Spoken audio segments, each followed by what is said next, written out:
Esto es Locos por el SaaS, un podcast de tecnología y negocios para solucionar problemas reales desde la experiencia de sus locutores, Pablo, Cris y Félix. Invitado especial, Jaime de Larraechea, socio en Garrigues. Agradecemos a nuestros auspiciadores, Doomint, Zapping.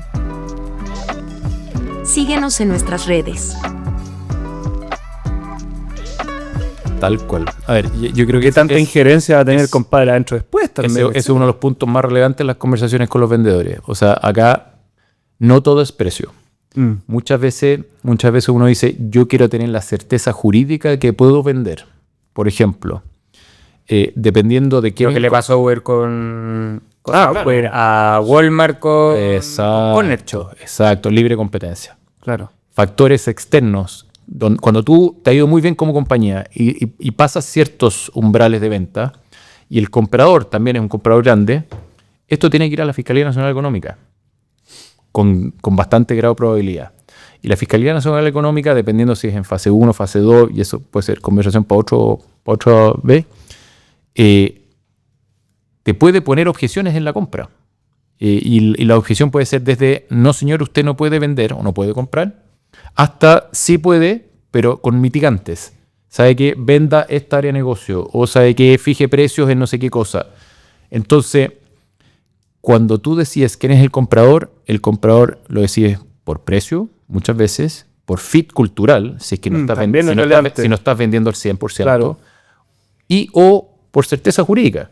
Si tú sabes que te está haciendo una oferta a una entidad o una empresa que es imposible que la autoridad local chilena te permita venderle, probablemente no la vas a querer tener en el proceso. Claro. Si el problema es que son siempre grises. Siempre son grises y el segundo problema es que esa empresa probablemente es la que mejores lucas te ofrece. Exacto. Obviamente. Claro. El riesgo... Entonces te mete en una ecuación que para el vendedor es compleja. Porque dice, ¿qué pasa si corro el riesgo? Si corro el riesgo, sé que me va a ofrecer, que me va a pagar un tercio más que este otro, pero no sé si logro vender. O, ¿sabéis qué? Recibo un tercio menos, pero tengo la certeza que vendo. Exacto. ¿Corro el riesgo o no corro el riesgo? Y ahí está claro, el abogado que te va a decir, mira, ¿sabéis qué? Las chances de éxito en la fiscalía son 1, 2, 3, 4, son de estas características, o probablemente el abogado perfectamente, y volvemos al yes man de antes, ¿Sí? te tiene que decir, mira, ¿sabéis qué? Olvídate de esta oferta. Claro. Aunque sea un tercio más cara, es imposible que podáis vender. Claro. Oye, y dentro yo creo que el gran hito es conseguirse el OI, ¿no? Es el primer granito, ¿no? Sí, ¿Dónde se cae generalmente el proceso de M&A? Esta tasa de fracaso. Claro. Mira, en el due diligence. Normalmente due diligence. Sí, ¿cierto? Expliquemos, sigamos la etapa. Para no... Entonces llega la oferta no vinculante, Ok. la oferta no vinculante te gustó, la firmaste, y empieza el proceso, que la oferta también un tema relevante es el plazo del due diligence. Porque aquí... Te dicen, del momento en que tú me aceptes esta oferta, se va a abrir un data room virtual. Normalmente hoy día son todos los data room en la nube. Claro. Uh-huh. Y el vendedor lo que hace es, en base a un listado que le llega del comprador, pesca todos estos antecedentes y los tiene que subir a la nube, a un repositorio que tiene ciertos privilegios para acceso y qué sé yo. Y durante un plazo de normalmente entre 45 días hasta 90 días, dependiendo del tamaño de la empresa, el comprador mete a sus asesores, abogados, contadores, etcétera, técnicos, comerciales, qué sé yo, a revisar la información que tú le estás entregando como vendedor. Y dentro de ese proceso, además, el comprador normalmente te pide acceso al management, tener reuniones con el directorio, tener acceso a cierta información que es un poquito más sensible, como comentábamos antes, tener proceso de preguntas y respuestas concretas. Después de revisar la documentación me quedaron estas dudas. 1, 2, 3, 4, sentémonos, conversémosla y dame el confort que yo necesito a las preguntas que te estoy dando. Incluso, dependiendo de la complejidad de la industria, te piden lo que se llama las expert sessions.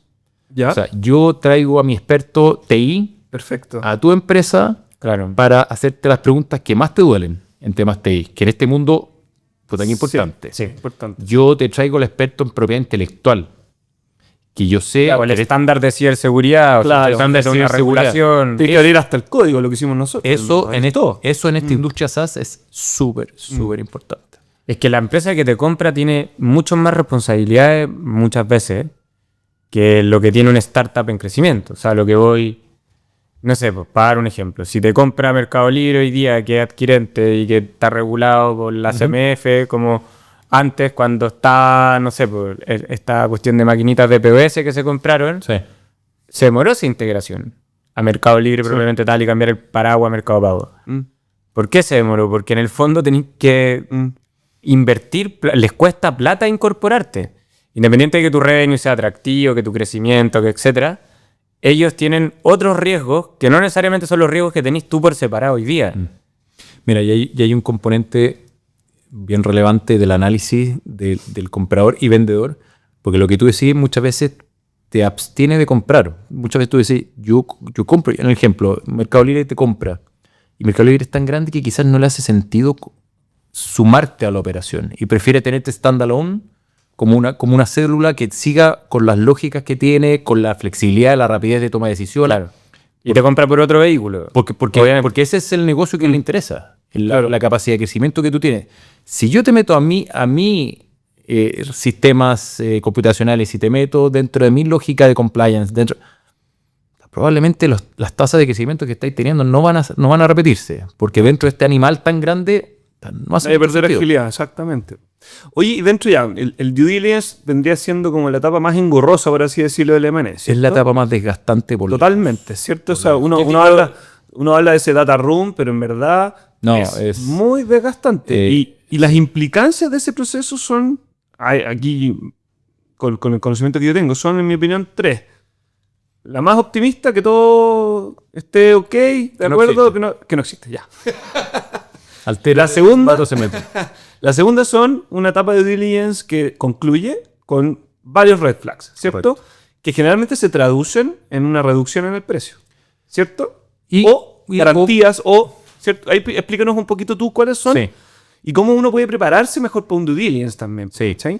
A ver, yo creo que de las cosas relevantes acá... Perdona, y la tercera es que se caiga el deal, de frente, ¿no? Correcto. Que encontraron cosas tan grandes Claro. que Ni siquiera quieren ir a mirar. te llamo y sabéis que llegamos hasta aquí porque Exacto. no sigo adelante. Entonces, ahora te diría que probablemente, al menos la experiencia que nosotros hemos tenido, es o que estaba todo relativamente bien y conversémoslo como yo me cubro en el contrato de compra-venta de acciones o cómo me cubro en el pacto accionista, las cosas que hemos encontrado. O de alguna manera, sabéis que yo estoy dispuesto a dejar algo de precio arriba de la mesa, qué sé yo. Lo relevante es que sea unsolicited la oferta o sea un proceso armado, ustedes armen desde ya lo antes posible su casa, lo que está detrás. O sea, cuando uno es comprador, y a nosotros nos ha tocado harto estar a los dos lados de la mesa, cuando tú eres comprador y abres, una cuestión bien increíble, y abres el data room, cuando abres el data room es cuando te dan acceso, tú entras y ves que, oye, están todas las carpetas ordenadas, haces clic en cada carpeta y se te abren todos los documentos ordenados, y oye, año 2022, no sé, actas de directorio, estado financiero, y no sé, recursos humanos, y abres y están listados de los trabajadores con su sueldo. Tú inmediatamente, y eso es la primera pregunta que te hace tu cliente, comprador, te dice, ¿cómo viste el data? Ya, perfecto. La primera impresión, pero La primera impresión. Esto es como la primera impresión cuando te encontrás con alguien en la discoteca y dices, oh, La primera impresión. bueno, me encantó. claro. Y eso inmediatamente te genera algo Y te setea el mood, o el mindset, por así decirlo, ¿no? tal cual. Entonces, cuando tú le dices a tu cliente, oye, ¿sabéis que estos gallos hicieron la pega? Claro. Porque está todo súper ordenado, se nota que trabajaron el proceso antes. Entonces, inmediatamente para el comprador es una muy buena noticia porque te dice, estoy con gente seria, con gente que quiere vender, ordenado. Inmediatamente, al menos de guata, Claro. te dice, no estoy tan equivocado. Ya. ¿Cuál es el único elemento negativo para el comprador? Es que probablemente no Hay vaya a mucho muñequeo. probablemente no vaya a tener una excusa Sí. para ajustar el precio de que la compañía está desordenada, Claro. que no entiendo lo que estoy leyendo, que mira, ¿sabes qué? Esta cuestión voy a tener que dedicarle mucho tiempo después de que te compre a ordenar lo que tú tienes. Claro. Si partís con partís 30-0 el partido, Ya. en un partido de tenis. Mira qué importante. Ahora igual es como rumor típico que es como que ellos entran al due diligence sabiendo que van a bajar el precio. De alguna manera como siempre vaya a encontrar algo si quería es como que Siempre hay que encontrar. yo te paro hoy día y te pido el extintor, seguro lo tenéis vencido. Si te quiero sacar un parte, pues el extintor vence todos los años, para que sepan. Todos acá lo debemos tener vencido. Sí, lo tengo vencido de todas maneras. Entonces, como que en el tecnicismo igual te pueden encontrar algo, si que se quieren poner pesados. ¿Qué tanto? Sí. ¿Cuándo repercute en el precio o cuándo decís tú, Eso Jaime, que eso podéis es muy negociar garantías o escrows, ¿cierto? Eso es muy tipo de correcto. cosas. Sí. A ver, yo creo que... A ver, nuevamente, estamos dentro de un proceso de racionalidad donde hay un componente que se llama la buena fe. Ya. La buena fe contractual parte de la base, y al menos en Chile así nos regimos, parte de la base que ambas partes quieren hacer el negocio. Cuando tú haces una oferta, no haces una oferta, y esa es la base a la cual uno debiera partir, para sacarte información, para claro. maliciosamente buscar... No, pero en el entremedio los viejos son más mañosos, pues saben que te van a bajar, porque ya una vez que estás entre medio de un deal, es el deal de tu vida y para Sí. ellos une manera más. Sí, sí. Entonces, yo creo que esa línea, en general, los abogados somos bastante capaces de percibirla rápido. El gallo que te... ¿En qué parada está? ¿En qué parada está? En base a la información que te pide que le muestres, en base a la cantidad de información, muchas veces nos llegan estos IRL, que se llama Information Request List, que tú dices, oye, mi compañía tiene 10 empleados, la verdad que factura $1 millón al año y no tiene una sociedad, y te llega un request list de 30 páginas. Tú dices, este gallo o no estamos interesados porque me mandó el mismo que le hizo para comprar Claro. Copec la semana pasada, o la verdad que no sabe a lo que me dedico, porque las cosas que me está pidiendo no tienen nada que ver con mi negocio. Entonces, eso yo creo que uno mide la temperatura rápido. Y eso es pega del asesor legal. Eso es pega asesor legal y pega asesor financiero también. que sepa del negocio que está asesorando. Entonces, tenemos due diligence, como le decía, que es la parte más friccionada, que es la parte compleja, que es la parte que para el vendedor le genera Muchas veces hablo de trauma porque los equipos que participan del due diligence están contra el tiempo presionados. Muchas veces hay cosas que te piden que tú no tienes. Claro. Y no tienes porque no tenías el estándar para tenerlo. Y el comprador te pide subir de estándar. Ok, tengo que generar lo que me están diciendo. En tiempo récord. Y en tiempo récord. Claro. Entonces, si a eso le sumas que es muy, muy probable que tu equipo no sepa que estás vendiendo, Uy, sí, esa es una variable súper relevante. que eso es una variable súper relevante. Sí, ¿Por qué? Porque tú firmaste un NDA, Claro. tú le pediste al comprador que tuviera un NDA. A ti no te conviene, como founder o como director de una compañía, que tu equipo sepa que estás vendiendo, porque ¿qué es lo primero que pasa? Se ponen todos nerviosos. Te toca la puerta, oiga, jefe, Sí. Sí, po. ¿usted se va? ¿Vamos a vender? ¿Quién es el comprador? Y la gente pierde el foco del negocio. Una de las cosas que nosotros vemos harto es que en procesos de M&A, que normalmente, paréntesis, no duran menos de 4 o 6 meses, y ya tienen todos más bien cara de 10 a 12, la compañía pierde foco. Se nota. Se nota. Sí, se nota. Se nota. Sí. Se nota que hay menos tracción, hay menos foco en las ventas, o te despreocupas en las potenciales contingencias que tú tengas. Entonces, el comprador, a sabiendas de eso, también son quizás estrategias, te pide, oye, yo tengo un estado de financiero de referencia, ponte tú, 31 de diciembre de 2024, donde tú no tenías en la cabeza un M&A. Tenías a toda la compañía puesta de cabeza a vender, bajemos costos. Sabéis que estamos, pero está en peque. El comprador te dice, te compro en base a ese estado financiero que me mostraste, que era un lujo, pero yo te voy a decir que te voy a pedir el estado financiero de octubre de este año Sí. Como si hubiese cerrado. Sí. para que tú me muestres cómo ha estado este año. Sí, pues, ¿cómo ha estado? Y te tuve 8 meses con Y te DVD. tuve 8 meses con la mitad de tu empresa, Sí. la mitad de tu gente levantando papeles, revisando Claro. cosas, dejando de ir a ver clientes. Claro. Porque la verdad que muchos son mentolatos, aquí hacen de todo. Sí, pues. Entonces tiene algo de tricky también. Entonces uno trata siempre de anclarse a la foto por la cual Te tiraron en el lo ay. le ajustaste. Perfecto. ¿Cachai? Y tratar de pelear que este estado financiero de referencia con el cual le ajustaste sea el ancla y que las desviaciones sean las menos posibles. Claro. Todos entendemos que hay un curso ordinario en el negocio, que las cosas funcionan Pero la verdad que no nos desviemos de eso que tú me miraste y la fuerza por la cual yo me metí a este proceso. Oye, y dentro ya, el due diligence puede, generalmente, si es exitoso, va a terminar con ciertas cosas que se encontraron y Sí. maneras de mitigar ese riesgo por parte del comprador, ¿cierto? Que puede ser dejar un porcentaje del precio de venta como garantía por 10 meses, 12, 18 meses, etcétera. Todo eso se negocia después Todo. en ese contrato de compra-venta de acciones, ¿cierto? ¿Qué cosas decís tú que son las que pueden hacer que el deal se caiga? Porque lo hablamos antes, que uno queda manchado, una empresa queda manchada, por así decirle, si se sabe, porque en la industria todo se sabe. O sea, si estás en un proceso de M&A van a saber todos que estás dentro de ese proceso, aunque hayan NDAs, todos sabemos que todo se sabe. Sí. Y si finalmente ese proceso de M&A no se llevó a cabo, es como cuando tú habías comprado un auto y si no se vendió el auto, te dices, chucha, ¿qué tiene este auto? ¿Cachai? Algo tiene este auto. Que hay manchado, es complicado y es una variable a tener en cuenta o en consideración que muchas veces el comprador sabe también y que puede muñequear con eso. Mira, la respuesta es sí. Ujú. O sea, yo he conocido pocos casos que el daño, ponle el apellido que queráis, daño económico, reputacional o qué sé yo, no se genere del momento en que tú abres tu información y el mercado sabe que por alguna razón no vendiste. Sobre todo si te hiciste un roadshow. Claro. Previo, claro. ¿Cierto? ¿Cuál es la atenuante o la variante a ese daño? Es el perfil del comprador. Tú también sabes que hay compradores más pirañas, creo que tú usaste esa palabra, o más piratas. Ya. ¿Ya? Y tú sabes que hay un perfil de comprador que, ¿sabes qué? Estos gallos son súper picky y te van a exprimir y es muy probable que no lleguen a término. Si llegan a término te van a pagar una fortuna.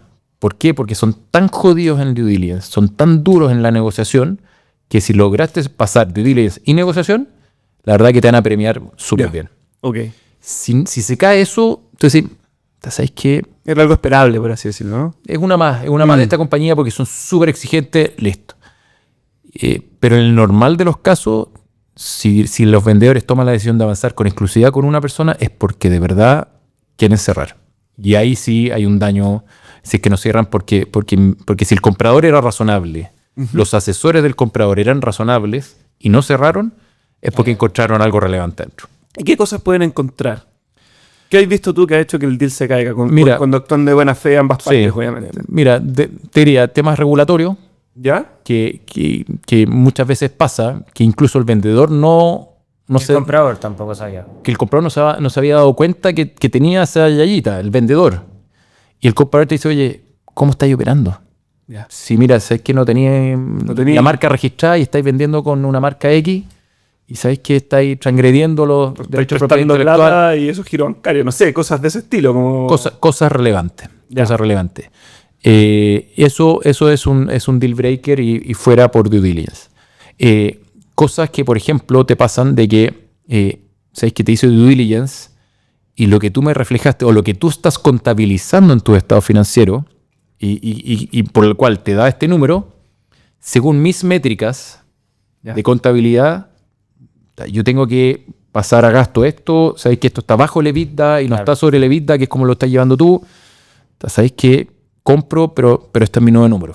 O sea, mi oferta que era esta, Claro. y de buena fe. Sí, sí. Yo sabéis que si estáis dispuestos, entonces ya es un tema más bien de métrica financiera. Te diría que en general son temas, como te decía, regulatorios. Y las compañías que en general están poco atomizadas en su clientela. Mira, punto relevante ese, sí. Yo, no sé, el 60% de mi venta está en un cliente. Y el contrato con ese cliente tiene una obligación de provisión de cambio de control. ¿Qué significa eso? En el contrato que yo tengo con una empresa muy grande, me dice que si Duemint cambia a sus controladores, esa empresa tiene derecho a terminar el contrato con Duemint. Y chao, 60% del revenue. Entonces hay un riesgo súper relevante Mm. de que se me caiga el 60% del revenue. Claro. Yo como comprador, ¿estoy dispuesto a correr ese riesgo o no? Y pasa en otros negocios también eso, ¿no? Los chinos, ponte tú, diversifican su matriz de importación, porque hay muchas empresas que compran acá no querían, me acuerdo que lo vi en un caso de un exportador de muebles, y no querían comprarle todo a Brasil, pues depender de un solo proveedor. Claro. Y si entraba en propiedad el brasileño que quería comprarle la empresa mueble a este amigo que conozco, que su mayor cliente era el chino le dejaba comprar. Si hay un cambio de control. Ya.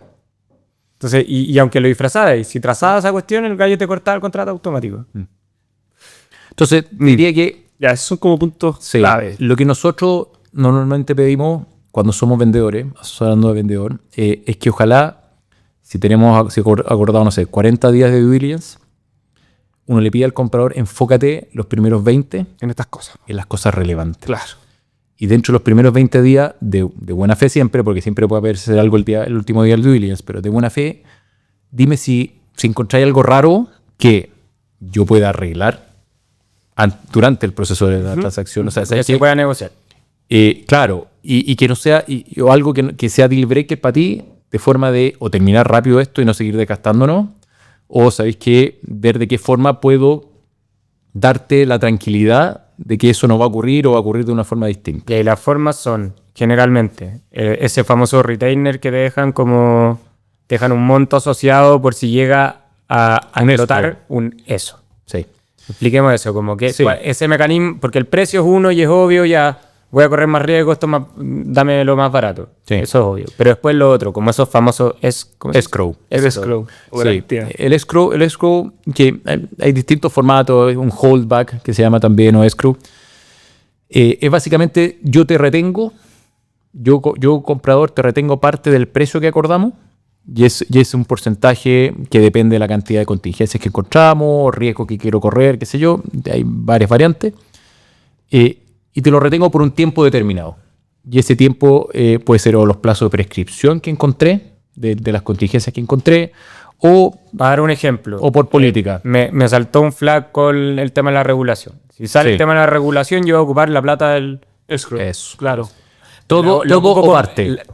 todo o parte, ya. Todo o parte. ¿Yo tengo que ocuparla para mitigar eso? ¿O yo simplemente porque se presentó eso, yo automáticamente me he hecho $500,000 para el bolsillo, para dar un ejemplo? Es un súper buen ejemplo. Mira, y eso está o debiera estar regulado en el contrato compraventa de si se genera una contingencia. Un empleado demanda, pues. Eso. Ya. Oye, yo vendí la compañía y 2 meses después un empleado demandó. Esto es importante, tiene que ser después de la venta, Exacto, después de la ya. fecha de cierre. Lo que ocurra después de la fecha de cierre, el empleado demanda. Esto estaba dentro de los temas que tú me dijiste, oye, quédate tranquilo, nadie me va a demandar. Demandaron. Perfecto. Lo que normalmente se regula en el contrato es cómo me defiendo yo de esa demanda. En el ejemplo muy puntual. Con abogados del comprador, con abogados del vendedor. Primera definición. Listo. ¿Sabéis que el vendedor con sus abogados y a cargo del vendedor, o sea, el vendedor le paga los honorarios al abogado, se encarga de defender de la demanda? Yo, vendedor, no te voy a pagar nada, ni tú vas a poder retener nada de este escrow hasta que no haya una sentencia definitiva. ¿Por qué? Porque la sola demanda del trabajador no constituye un daño. Claro. Claro.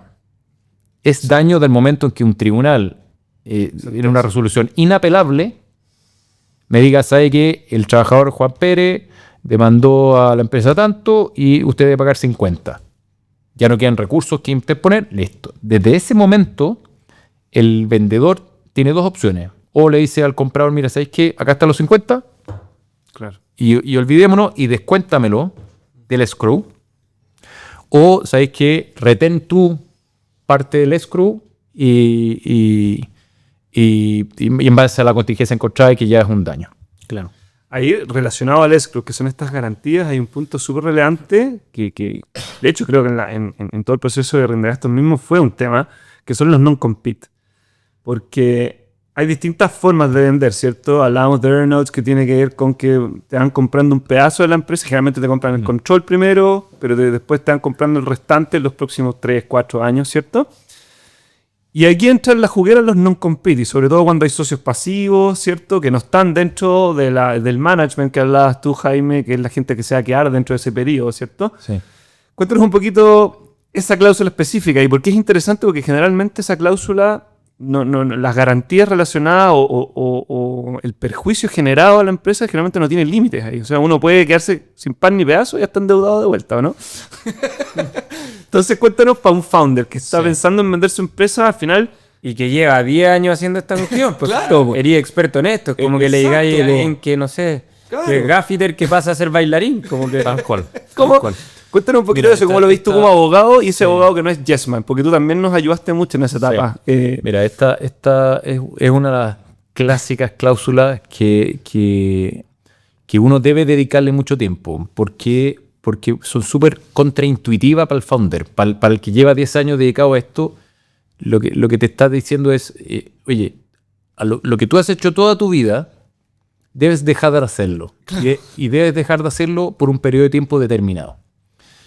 ¿Cuál es la contraposición a eso o el argumento del comprador que te pide eso? Te dice, entiendo tu preocupación, pero te estoy pagando.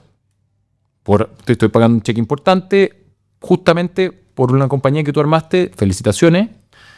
Segundo, lo que más me preocupa es que tú armes un DUE Mint al lado. ¿Qué pasó? Pues el gallo de PC Factory, ponte tú, se le acabó el periodo de exclusividad y la armaste. se armó un e-commerce al lado. Y muchos otros que conocemos. Volví a lo que sabía hacer. Lógico. Claro. Ahora, eso lo puede hacer una vez vencido el periodo non-compete. Entonces, de alguna manera, uno trata de que como vendedor el periodo sea lo más acotado posible, como comprador que sea lo más largo posible.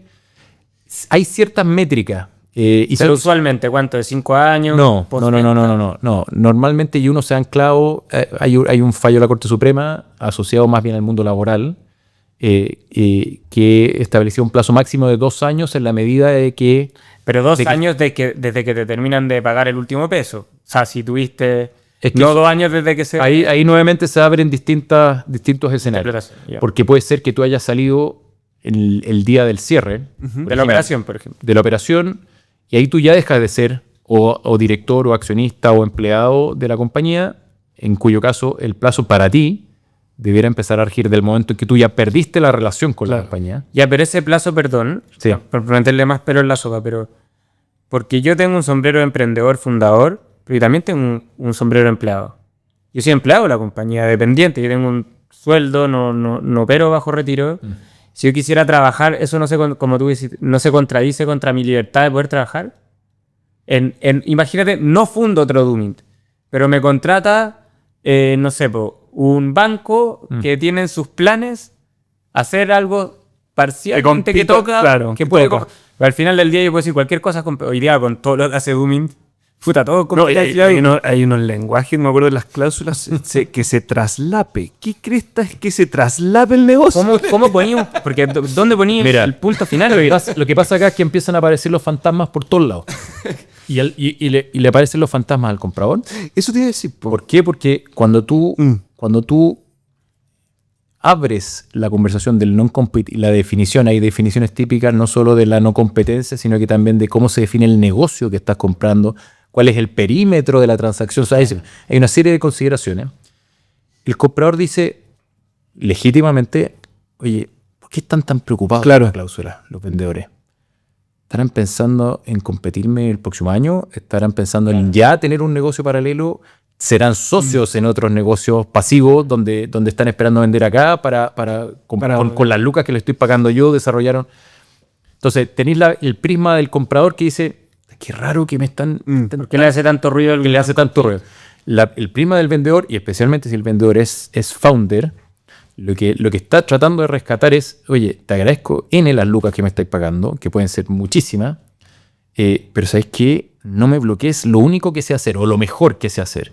Entonces tenemos que llegar a un punto medio que nos haga sentido a ambos. No, y no dejar de lado las multas. Si me acuerdo que Sí. dentro de lo que nosotros conversábamos en nuestro Sí. proceso, Sí. nadie quería competir. No. Pero, obviamente, pero eran tan altas las multas que tú lo único que querías es estar tranquilo psicológicamente de que lo que hagas no va a, de alguna manera, transgredir esta cuestión, ¿cachai? Sí, y donde se generan problemas de verdad es cuando dentro del grupo de vendedores tienes realidades distintas. Claro, un empleado con stock options, por ejemplo. Una o dos. Imagínate... O socios pasivos querían ganar hay- actividad. pues. Bueno, el socio pasivo El socio financista. El socio financista Claro. te dice, tiene que oye, invertir en... Sí, po. quizás está invertido en un competidor tuyo. Un fondo. claro, entonces ahí sí tenéis métricas, porque te dice, oye, que no tenga más de un 3%, una empresa pública, no sé qué. Ya, pero por ejemplo, el empleado con stock options. Sí. sea, no sé, pues, entró el private equity, se echó toda la planilla. Y imaginemos un escenario letal. Y él, no sé, pues, un vendedor, sabe vender esto. Pues. Y es seco en esto. Y llega el competidor o alguien similar y lo contrata. Cagó nomás. Sí. O sea, si es que quiere recibir su premio, es el tira y afloja que tiene. Normalmente el ejemplo que tuviste es un ejemplo un poco más complejo porque si tienes stock options, el comprador lo va a saber. Y el comprador aquí hay derechos laborales y que algunas cosas que son irrenunciables. Entonces, quizás la conversación es un poquito más compleja Perfecto. en el ejemplo que tuviste. Pero en el del founder. El del founder es algo, creo que está más resuelto, en el sentido de que legítimamente el comprador no quiere que le compitas. Y no le quiere que le compitas dentro de un plazo determinado de tiempo. Y las partes entienden que ese plazo no puede ser infinito. Entonces, normalmente yo he visto plazos que van desde los 12 meses, el menor de los casos, hasta 3 años. Cuando ya te piden más de 3 años, ya a mí me parece un absurdo. Ya. Y Es un plazo súper razonable, 3 años también. oye, y lo que yo también digo, cada vez que hemos asesorado a gente de la industria en la que están ustedes, es una industria que en 6 meses cambia y puede cambiar radicalmente. Entonces, Hacer exactamente lo que estoy haciendo es muy raro. y cada vez es menos rocket science. O sea, la primera pregunta que yo digo es, ¿qué tan complejo es tu código fuente? No, mira, sabéis que si llega alguien y lo revisa y dice, sí, va a llegar. Entonces, al final del día, no hay ninguna ciencia acá muy relevante que tú digas, sabéis que esto no lo puede hacer nada. No, pero también podría estar pagando el hecho, como comprador, decir, oye, ¿sabes quién me va a sacar esto caído encima? Y eso es una razón legítima de compra. Sí. Si estos gallos, ¿sabéis que me lo saco de encima por 3 años? Y me llevo para dentro de la tecnología y toda la cuestión. Muchas de las compras terminan en nada. O sea, digo, se ejecuta la compra, se incorpora a la compañía y pasa un rato y lo cierran nomás. Tal cual. O sea, Siri, bueno, no lo cerraron, pero fue prácticamente cerrarla. Pero muchos ejemplos son así. Pero en el fondo tú dirías, ya, me pongo un non-compete, máximo 3 años, a ver como cierta receta, que yo sé que no hay receta. Y lo trato de acotar lo más posible para que se entienda que Es súper bien enmarcado el objeto de la sociedad. Eso es relevante también. Porque la definición de negocio. Porque si vamos al giro de negocio, el giro de negocio de Dooming, para que todos sepan, es comercialización de software al por menor y de comercialización y desarrollo de software. O sea, Claro, es súper yo no podría trabajar nunca más mía si me voy al giro. Po. Porque en el fondo no podría hacer software. Ahí necesitas asesores, po. Tal cual. Está bueno. ¿Cachai? Claro, y muchas veces lo que pasa es que el socio que tenía al lado tuyo, que es un fondo, que lo único que quieres vender, te va a decir, Félix, Vende, no sé la piedra tope. no, obvio, y te va a decir, para eso te están pagando esta luz. Claro. Sí. Aguántate 3 años, no vas a poder hacer un software en 3 años. Claro. Entonces entras en ese trade-off, y tú decís, es que bueno, tengo una idea, que si no la ejecuto en un año más, esta cuestión se me... Entonces, está en Y ahí es súper relevante te haber tocado hartas dinámicas entre socios que no están alineados también en la venta. Como que también eso es Bueno, ese es otro de las conversaciones. temazo, ¿no? Mira, yo creo que ha sido bien interesante la conversación porque la verdad que te das cuenta que es la casuística cambia súper harto. Cada de manera Cada es caso. distinta al final. Lo que yo sí siempre pido cuando asesoro al vendedor y cuando uno percibe rápidamente que ahí pueden haber intereses distintos es, ¿sabes qué? ¿Qué les parece si firmamos un papelito Eso, entre que estamos aquí en la mesa Claro, donde pongamos los bordes? los bordes, exactamente. Y que todos estemos de acuerdo de buena fe, porque es en una negociación como esta, que va a durar varios meses, que va a ser tensa, que va a involucrar probablemente harta plata, que va a involucrar non-compete de gente. ¿Sabéis que yo necesito saber cuál es el marco del negocio? De forma que yo, cuando vuelva a esta reunión con ustedes del directorio en 4 meses más, voy a venir con el papelito. Acuérdense cuando éramos todos amigos, empezamos esta cuestión, esto es lo que todos dijimos que estábamos dispuestos a hacer. O al revés. ¿Cuáles son las cosas, las líneas rojas que no estamos dispuestos a ceder? ¿Ok? Ahí está. Mira, Y saben que si quieren, podemos pasar las líneas rojas. pero acordado entre todos. Pero claro, sí, Una nuevamente votación y claro. definámosla. Oye, por eso existen los asesores legales. O sea, vaya para la suma, apenas vaya para la decís suma un porque proceso, asesórate. nos pasamos. Po. Asesórate. Y nada, pues claro, hay que tener en cuenta todo eso y un poco no es fijarse como cuando uno funda una compañía, pues finalmente Te fijáis solo en el happy path Total. o cuando desarrolláis un código y decís, oye, ¿tú siento el usuario se va a ir por acá? Hay miles de caminos y por eso existe ahí la pega de Jaime y de su equipo. Vamos a pasar ahora a la sección de preguntas difíciles. Bueno, 17, Sí, ¿no? pues, por eso. Nuestro pasó objetivo era un 45, pero lo digo en un abogado acá, bueno, hay riesgo de que... No, si nos pasamos con... Siempre que la conversa es entretenida, nos pasamos. Sí. Vamos con esta sección de preguntas difíciles. Jaime, Nada personal. si no puedes contestarnos. Oye, ¿y esto? Ese es Line. La idea es que... El primer desafío es abrirla. Sí, pues se siente medio raro, pero en verdad la mano queda seca al tiro. No. Es un deadline. Ahí. Vamos a ver qué tocó y que no hayamos tocado acá, quizá. ¿Cómo equilibras el rol de asesor legal sin convertirte en el antirriesgo que le quita velocidad al negocio? Lo que hablábamos antes. Sí, po. ¿Sabes qué es lo relevante acá? Y por lo menos a mí me gusta mucho, es meterse en el negocio. O sea, entender de verdad qué es lo que hace tu cliente. Aquí sacándome el mundo transaccional del M&A. O sea, cuando tú entiendes de verdad lo que el cliente hace, cuáles son sus dolores y dónde está la virtud del cliente, tú pasas a ser parte de la ecuación virtuosa, del eslabón virtuoso de la cadena, y normalmente te das cuenta que pasa algo distinto a lo que decían a ustedes antes. Oye, normalmente uno dice, no le mandemos esto al abogado, porque sabes que esta cuestión va a estar 5 años allá y va a volver y va a volver. Al revés, te dicen, ¿sabes qué?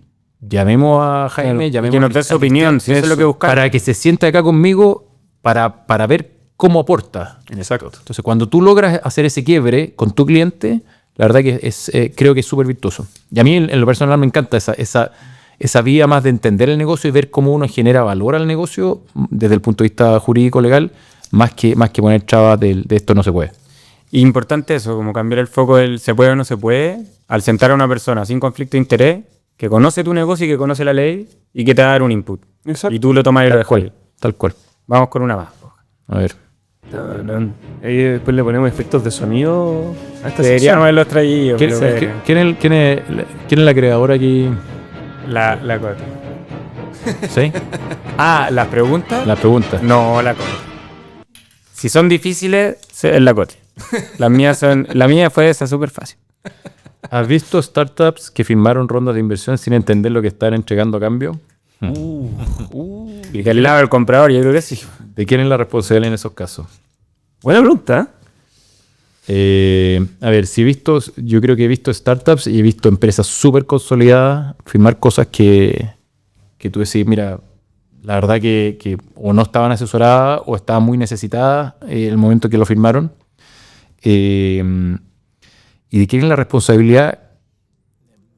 A ver, yo creo que si hay un órgano colegiado, si hay un directorio, las cosas relevantes deben pasar siempre por el directorio. Y es una responsabilidad corporativa del órgano colegiado, donde tendrán métricas, votos, quórum y cosas.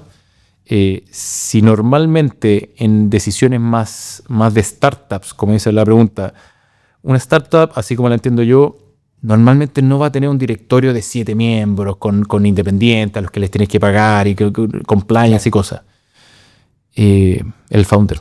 El founder es el que tiene que mojarse el potito y tomar la decisión. Lo importante para todas estas decisiones, creo, y lo hemos conversado hoy día, es que esté asesorado.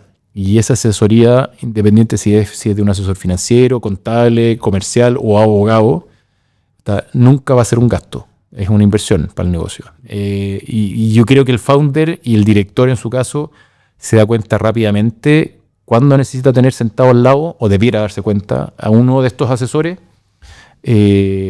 porque correr solo con decisiones relevantes, como por ejemplo una ronda de inversión y qué tipo de cosas di en esa ronda de inversión, después te pega y puedes perder la compañía, o sea, llegando al nivel extremo. Y ese es el punto más relevante, yo creo que me llevo de esta conversa, que al final vender no es cruzar la meta.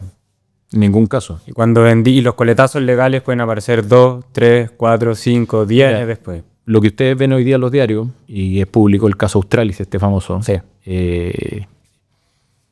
Cuando vendió la familia Quiroga y sin entrar en ninguna consideración de asesores ni nada, claro, todos aplaudieron porque efectivamente fue el gran negocio del año. Y mucha plata involucrada y una transacción súper linda, grande, asesores por todos lados y qué sé yo. Pero algunos años después, dentro de los plazos de prescripción, que hablamos antes de los indemnities, Sí.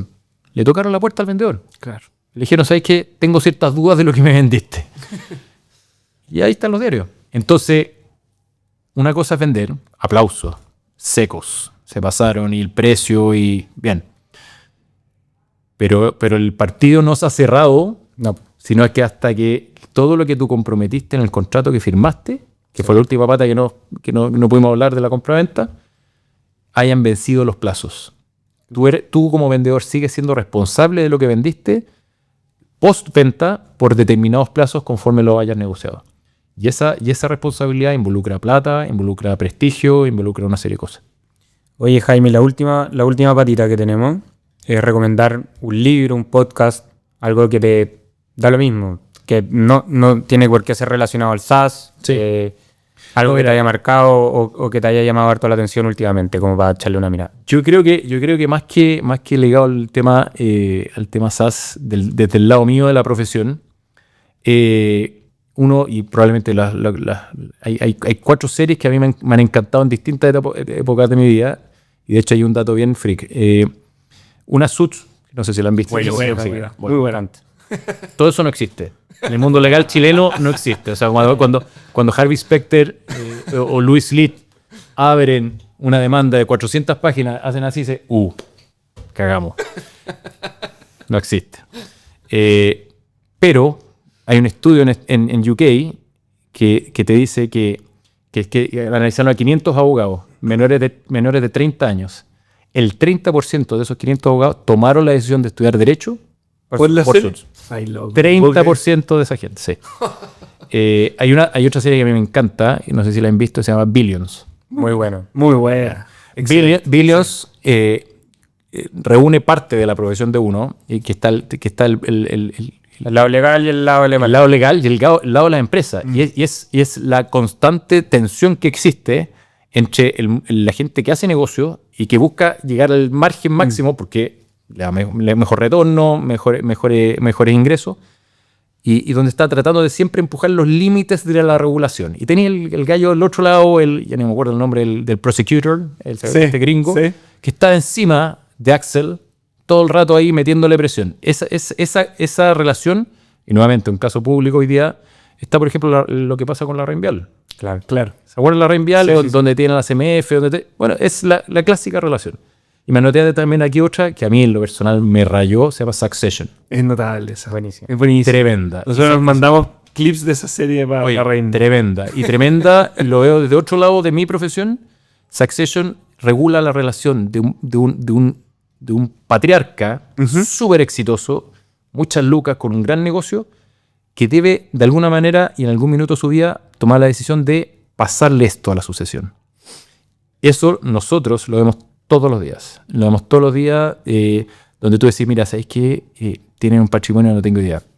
Varios millones de dólares, esta familia, están peleando por la lámpara de lágrimas que era de la abuela, y eso hace que este patrimonio de varios millones de dólares no sepan cómo repartirlo, empresas las contingencias.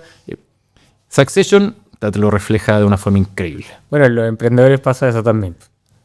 A veces se pelean por la rencilla que vienen arrastrando Total. 4 o 5 o lo que sea. Por un tema de orgullo, por un tema de... Que la figuración... Y eso puede hacer caer una negociación gigante. Tal cual. Son súper delicadas. Oye, Jaime, muchas gracias. Fue increíble el capítulo, lo vamos a dividir en 2. Pero increíble. No, a ver, pero increíble Mucho poder por aprender. compartir esto que es un proceso desconocido para la mayoría de los fundadores de startups. Y Ojalá que sea más conocido eso. y que más empresas, porque mientras más deals se den, más confianza. Tal cual. Eso. Muchas gracias a ustedes por la invitación. Buenísimo, gracias Listo, Jaime. nos vemos. Que estén muy bien. Chao, chao.